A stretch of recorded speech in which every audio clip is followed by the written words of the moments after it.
Les vieux pères, vous avez fait votre temps, c'était bien. Merci beaucoup pour le service à la nation. Tout ça, c'était cool. Nous, on est fatigués. Le changement, changement, changement. Salut à tous et bienvenue dans un autre épisode de Chap Chap avec Kwame. Alors, aujourd'hui, on va parler un peu des manifestations et de tout ce qui se passe actuellement avec le gouvernement en Côte d'Ivoire. Donc, déjà, en préambule, il faut dire que ce que je vais dire, ça ne s'adresse pas à un seul parti politique, un seul groupe ethnique ou bien une seule communauté. Actuellement, on se rend compte que tout le monde est unanime sur une seule chose. On est fatigué de la classe politique actuelle. Moi, j'ai 35 ans. Ça veut dire que dans mon enfance, on va dire, bon, après le temps de Houphouët-Boigny, on n'a pas vu grand-chose dedans. Mais dans mon enfance, on a pu suivre ce qui s'est passé avec l'arrivée du président Bédié, Guy Robert, après l'arrivée du président Gbagbo. À ce moment-là, moi, je suis allé à l'étranger pour les études. Et maintenant, on est avec le président Ouattara. Donc, tout ce qu'on a vu jusque-là, la seule chose sur laquelle tout le monde est unanime, c'est qu'on a besoin d'un changement de la génération, de la classe politique actuelle. Parce que bizarrement, on ne peut pas dire qu'un d'entre vous est comme ci, un d'entre vous est comme ça. Chacun ses supporters. Mais la seule chose qui est sûre, c'est qu'avec les trois là, on a toujours des problèmes. Toujours quand la tête d'un d'entre vous est là, il y a problème. On est fatigué de ça. On est fatigué. Les Ivoiriens sont fatigués. Franchement, on veut la paix, on veut pouvoir travailler. On veut que nos enfants puissent grandir en Côte d'Ivoire sans être inquiétés.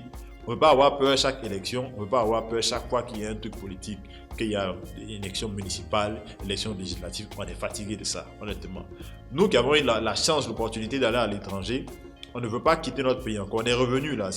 C'est pour participer à la construction du développement de notre pays. On ne veut pas repartir quelque part. On veut rester ici. Donc, s'il vous plaît, si vous pouvez vous vendre, vous parler un peu, hein, vous voyez le jeton là, partager, gérer, faites des deals comme vous faites d'habitude là, laissez-nous tranquilles. On est fatigués.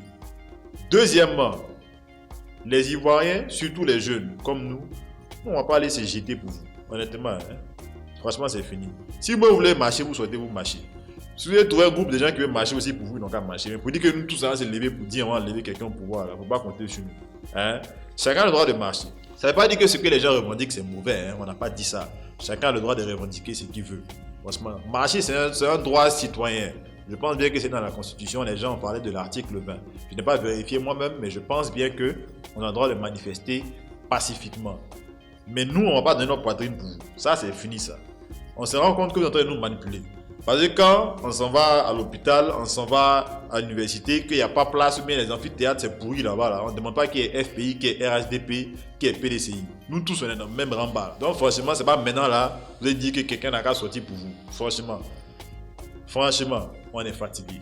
On veut le changement. Comme l'autre Camerounais a dit, on est fatigué. Finalement, ce qu'il faut souligner, c'est que nous, maintenant, la société civile, c'est-à-dire que les citoyens, il y en a qui ne sont pas apolitiques, mais qui sont de la société civile. Moi, personnellement, je n'ai pas de parti politique. Je n'ai jamais voté en Côte d'Ivoire parce que je n'ai pas l'impression que ça fait quelque chose pour quelqu'un. Donc, on se rend compte que quand les gens sortent pour aller manifester, on dirait qu'il y a des gens qui sont infiltrés dedans pour venir s'aimer la zizanie.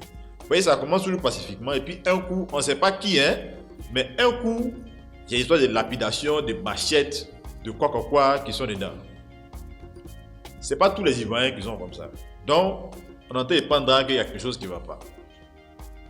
Quand on demande, même quand tu demandes, parce que tout le monde a des parents, des amis partout, que ce soit à Beaunois, que ce soit à Divo, que ce soit dans d'autres localités, à Abidjan ici même où il y a eu des événements, quand on demande, on ne sait jamais qu'est-ce qui s'est passé. On ne peut pas dire c'est celui-là qui a fait. Alors que dans un quartier, on sait que normalement, tout le monde se connaît. Dans une petite localité, tout le monde se connaît.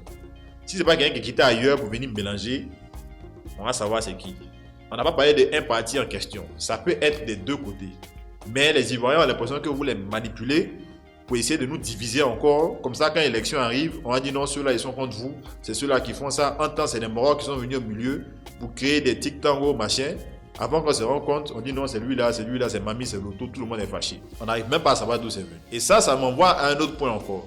Qu'est-ce que la justice fait? Avec toutes les vidéos, toutes les photos, tous les témoignages en pleine journée qu'on a vu, où des gens ont été tués, des gens ont été bastonnés, des bus ont été brûlés, des cars de transport ont été brûlés, des magasins ont été brûlés.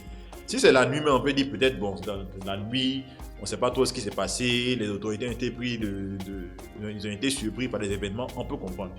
Mais dans la journée où à bon noir le jeune a pris une balle, en pleine journée, en pleine manifestation, on ne sait pas qui a tiré, on ne sait pas qu'est-ce qui s'est passé. Aucune enquête n'a abouti jusque-là.